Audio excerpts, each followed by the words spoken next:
Here's the thing that should give you some hope. For every one of Donald Trump's most radical proposals for this country, it seems as if there is someone ready, willing, and able to do everything in their power to stop him from pulling it off. Take this one, for example. Among Donald Trump's day one priorities is to end birthright citizenship on the first day of his new administration. Okay, think about this for a second. Birthright citizenship is one of the foundational principles of this country. It means that anyone who is born in the United States, no matter who your parents are or where they're from, anyone born here gets to be a U.S. citizen.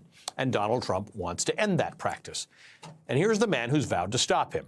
This is William Tong. He's the first member of his family to be born on U.S. soil. He's the child of immigrants from China and Taiwan. He grew up working in his parents' Chinese restaurant. These days, William Tong is the Attorney General of the state of Connecticut.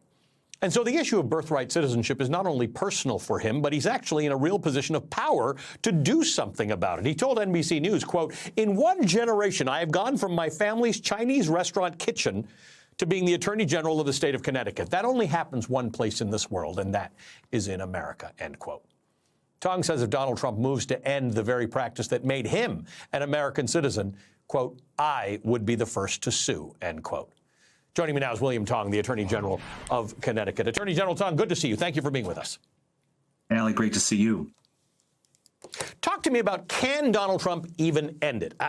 Tell me about what the legality is around ending birthright citizenship. First of all, no. It's clear from the 14th Amendment that all persons born on American soil or subject to the jurisdiction thereof are American citizens. What people don't understand is this has its roots in our racist slavery past, in the Dred Scott decision, which regarded slaves as less than human, much less citizens. And so we passed, adopted, and ratified the 14th Amendment, which established birthright citizenship. And then fast forward to the case of Wong Kim Ark, a Chinese American, by the way. And in that case, the Supreme Court said the 14th Amendment says what it means, which is that if you were born on American soil, you are a citizen, period, full stop. Talk to me about this. I wanted to talk about how this is a personal journey for you, because you're the example, right? You're an attorney general. There are only so many attorneys general in the United States. It's a position of remarkable authority and power, and you are the first person in your family born in this country and being able to take advantage of that birthright citizenship. So this really means something to you, and you represent millions of Americans who are in similar positions. Yeah, it's personal for me. It's personal for people that work in your studio. It's personal for so many people watching right now. When Donald Trump talks about denying a birthright citizenship and attacking anchor babies, he's talking about me and so many others. And when John Eastman, one of his functionaries, talks about reversing birthright citizenship for people that already have citizenship, I mean, that's a direct attack on me and so many others in this country who are already making contributions. You had a previous discussion about the H-1B visa, right? How many people have come here, contributed so much to our economy? They had kids here. They built families here. They built tech companies here. They built businesses here, and now they're contributing so much. And somebody says they're going to come in and reverse their citizenship. It's madness.